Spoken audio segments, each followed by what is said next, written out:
Assalamualaikum warahmatullahi wabarakatuh.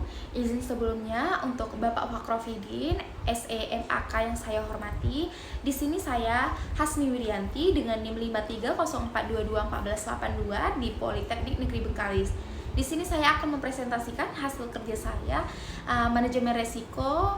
Di sini saya mengambil manajemen resiko yaitu UEK-SP Insan Karya di Kelurahan Bintan di Kota Dumai. Baiklah, di sini ada gambaran umum UEK-SP Insan Karya yang dimana UEK-SP Insan Karya ini merupakan lembaga keuangan mikro yang didirikan di Kelurahan Bintan di Kota Dumai pada tanggal 12 Juni 2008 dan disahkan oleh Wali Kota Dumai.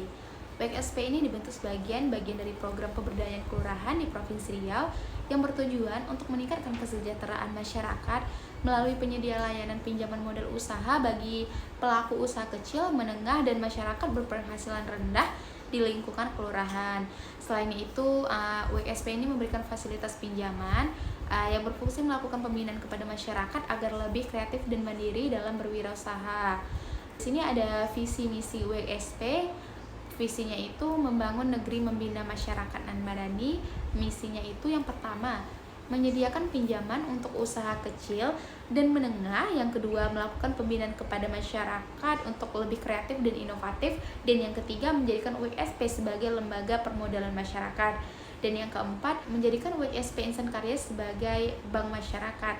Di sini ada peran pengelolaan UEK-SP, yaitu tanggung jawabnya. Yang pertama, mengawasi operasional simpan pinjam dan memastikan transparansi dan memimpin penanganan risiko dan koordinasi dengan tim. Mengapa manajemen risiko itu penting?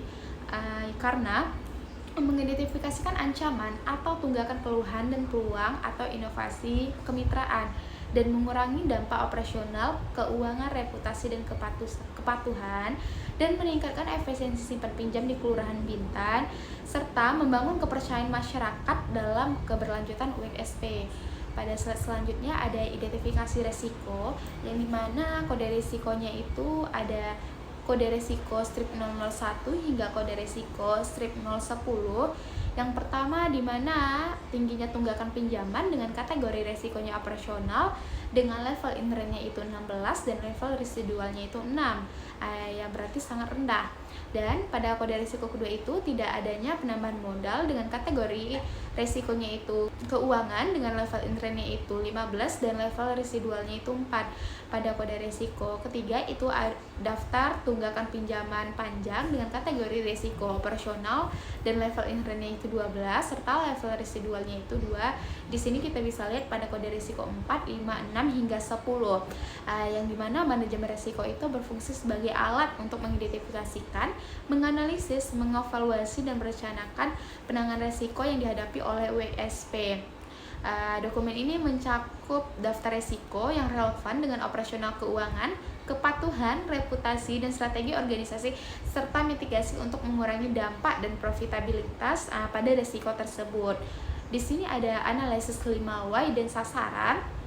Di sini saya mengambil pada kode risiko pertama, ke-6 dan ke-8, yang dimana kode risiko yang pertama itu tinggi tunggakan pinjaman dengan sasarannya meningkatkan efektivitas pengelolaan pinjaman, dan kode risiko yang ke-6 itu kurangnya transparansi laporan keuangan yang dimana sasarannya itu meningkatkan kepercayaan masyarakat. Dan pada kode risiko 8 itu lambatnya pencairan dana pinjaman yang dimana sasarannya itu meningkatkan efisiensi proses simpan pinjam. Di sini ada rencana kerja tindakan penanganan resiko yang dimana strateginya itu mitigasi dengan resikonya itu pada kode risiko pertama, ketiga, ke-6, ke-7, ke-8, dan ke-9 dengan total biaya 152 juta dengan presentasi 59,61%. Dengan 152 juta ini didapat dari penambahan penjumlahan kode risiko pertama, ketiga, ke-6, ke-7, ke-8, ke-9 hingga menghasilkan total biaya itu 152 juta. Dan yang kedua itu diverifikasi, yang dimana kode risikonya itu yang kedua dengan total biaya 30 juta dengan presentasinya 11,76%. Dan eksploitasinya itu pada kode risiko 5 dan kode risiko 10, yang dimana total biayanya itu 58 juta dengan presentasinya 22,74%. Dengan total biaya semua kode risikonya itu 255 juta, presentasinya itu 100%. Seperti yang saya bilang tadi, di mana hasil 255 juta ini dari hasil penjumlahan semua kode risiko. Di sini ada pemantauan rencana kerja tindakan penanganan risiko, yang dimana pada kode risiko pertama itu biayanya 50 juta, statusnya sesuai, pengendaliannya dengan baik, dan progresnya itu pelatihan selesai, sistem dalam pengembangan. Pada kode risiko ke-6 itu biayanya 10 juta dengan status sesuai dengan pengendalian yang sangat baik, dan progresnya itu laporan triwulan 1 terpublikasi. Pada kode risiko yang ke-9 itu biaya 12 juta dengan status sesuai dan pengendalian yang baik, progresnya itu status WhatsApp aktif.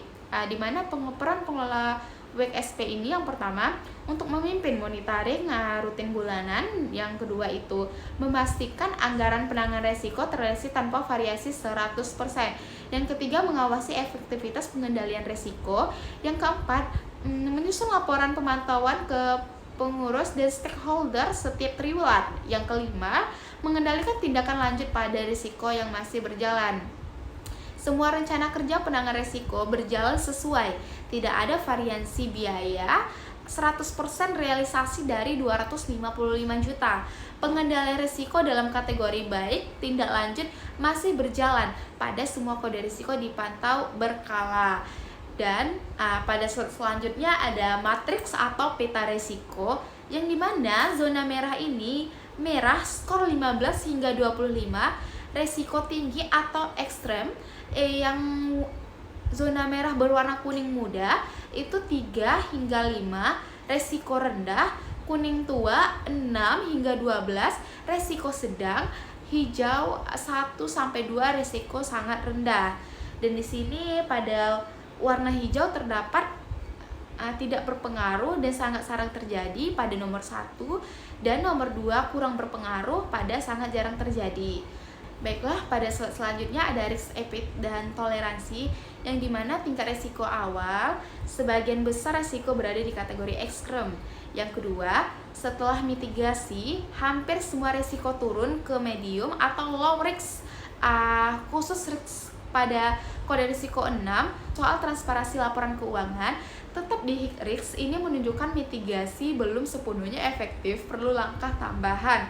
Yang ketiga itu kesesuaian dengan risk appetite, yang dimana risk appetite WXP mayoritas di low risk, artinya organisasi hanya bisa menerima risiko di level rendah. Saat ini beberapa residual risk masih di medium dan high, yang artinya pertama butuh tindak lanjut dan penggunaan kontrol, yang kedua perlu review mitigasi pada kode risiko 6. Yang ketiga, pengelola harus menginisiasi tindakan tambahan. Dan pada slide selanjutnya itu ada pencapaian manajemen risiko, di mana hasil dan dampaknya itu dengan hasil 10 resiko yang dianalisis tadi, hanya 8 resiko yang berada di ancaman dan 2 peluang, dan resiko kritis berkurang, kode risiko 1 16 hingga 6, kode risiko 6 20 hingga 4, dengan anggaran 205 juta, realisasinya 100% terencana.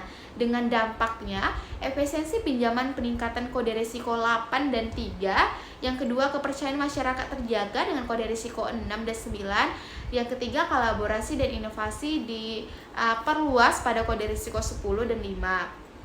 Baiklah, untuk rekomendasi dan langkah selanjutnya itu keberlanjutan manajemen risiko. Yang pertama, lanjutkan pemantauan, audit, dan pelaporan rutin untuk mempertahankan risiko residual yang rendah.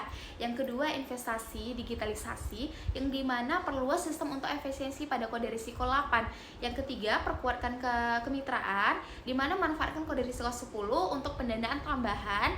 Dan yang keempat, keterlibatan masyarakat, tingkatkan program edukasi pada kode risiko ke-7 untuk meningkatkan pengembalian. Yang terakhir itu ada optimalisasi anggaran, relokasi penghematan untuk inovasi pada kode risiko yang kelima, di mana rekomendasi ini berfokus pada mempertahankan hasil dan menangani risiko residual sedang, memastikan stabilitas dari pertumbuhan jangka panjang untuk WXP Insan Karya. Sekian presentasi dari saya menyadari bahwa presentasi ini masih kurang sempurna, dan terima kasih untuk para penonton yang telah menonton video presentasi saya. Saya mohon maaf apabila ada kesalahan kata, karena saya hanya manusia biasa. Saya tutupi dengan wabillahi taufik wa hidayah. Wassalamualaikum warahmatullahi wabarakatuh.